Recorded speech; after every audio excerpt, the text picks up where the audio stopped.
The House Republican retreat in Miami wrapping up today. Lawmakers have been focused on how to bring President Trump's legislative agenda to fruition. A key question, though, whether the GOP wants the package to package its top priorities into one bill or two. House Ways and Means Committee Chairman Jason Smith is with us this morning. We'll go right there. I want you to weigh in. There's obviously a massive debate about whether you put everything in one and hope for the best, whether you break it up, and if you do two, do you get everything? What's your view strategically on this? Well, Andrew, the president was very clear when he spoke with us that we must deliver on the economic policies that he campaigned on to the American people, and also the border policies and the energy policies that he campaigned to the American people. And they ultimately supported his agenda. That's why they sent a Republican House, Republican Senate, and of course Donald Trump to the White House. So he came to us, the urgency to get this done. And one big, beautiful bill, Andrew, is the quickest and best approach to get as many of the president's economic policies, border policies, and energy policies to his desk in a timely fashion. What is your sense, though, of just the fault lines, to the extent there are any, within the party as it relates to folks who may be maybe more conservative economically or fiscally than others, who may say, you know what, I'm gonna step up and I'm gonna say no? You know, without a doubt, we definitely have to thread a needle, and it's not going to be easy. Whether, you know, it's 1 or 15 different bills, it's not going to be easy to push it across the finish line. We have the smallest majority in the history of Congress after Elise Stefanik leaves. It will be 217 to 215. If you lose one Republican in Republican priorities, you can't pass the bill. So unity is extremely important. Delivering on the president's promises to the American people is extremely important. Making permanency of Trump's tax cuts, addressing no tax on tips, and the other tax provisions that the president campaigned on. We cannot lose one person. When you look at the tax cuts from 2017, Andrew, we lost 13 Republicans. We can't lose one. Well, so unity is extremely important. That raises the question, Chairman Smith, just about what these bills need to look like in terms of dealing with the debt and dealing with the deficit. What kind of math is going to be applied to some of this? There's been some arguments already made that the math is going to be different math even. I mean, that's a polite way of saying that the math is not really the math. Yeah, everyone's going to have to give. We have to look at the realistic budgetary numbers that affect the fiscal health of the United States. We have to look at real border and immigration policies, and we have to look at the real energy policies. All these things are extremely important to all Republicans in the House and the Senate. We just have to thread that needle. People have differences, whether it's various provisions of the tax code. We could talk about SAL. We could talk about the debt and deficits from the members that are really focused on those provisions, but we have to thread the needle, and we all have to give and take. Various members can't have all of what they want. No one's going to have all of what they want. You have to give and take to deliver for the American people.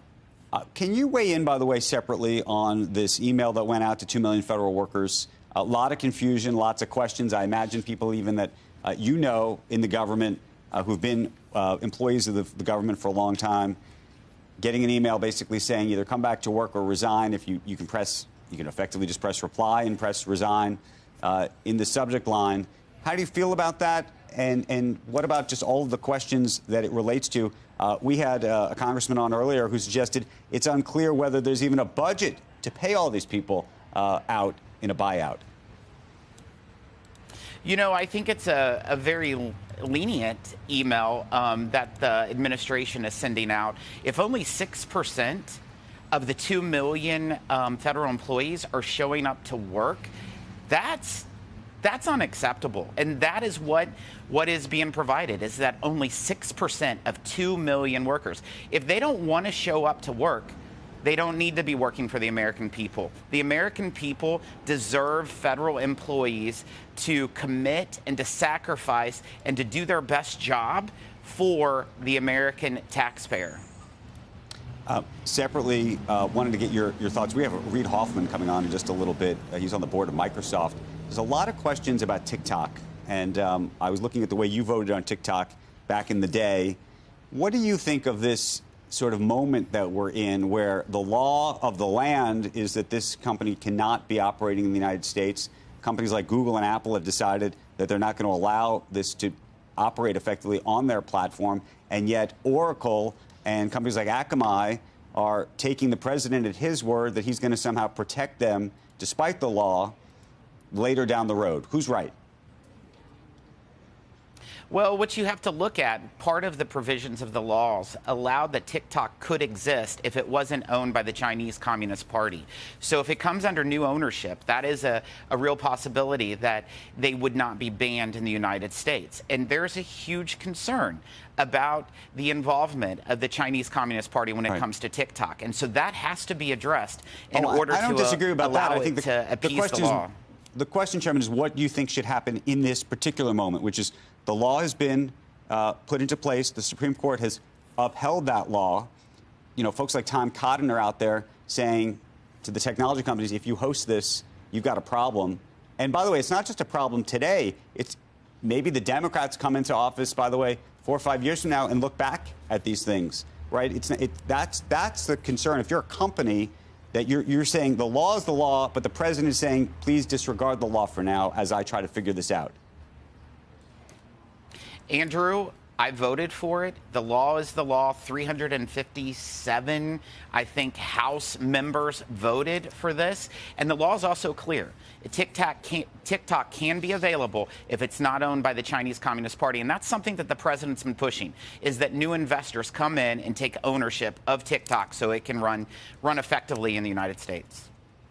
Congressman, what is the conversation down there about the president's attempt to just freeze spending that has been authorized by Congress across so many different agencies? Obviously, it caused a lot of confusion and chaos yesterday and in the Medicaid portals and elsewhere. I mean, this is something that obviously is in the law. The money's there, and yet it's not getting spent as dictated. The president has been crystal clear on how he's freezing spending. He's freezing spending according to what the law requires. For example, the Hyde Amendment says that the money cannot be used for abortion. These are things that he outlined, saying that the money should not be sent if it's violating the Hyde Amendment. Similar with DEI and also the Green New Deal priorities. These are things that were not approved by Congress, but it was approved by the prior administration, and the president is listening to the people who sent him to Washington saying that money should not go to the Green New Deal, DEI, and to fund abortion.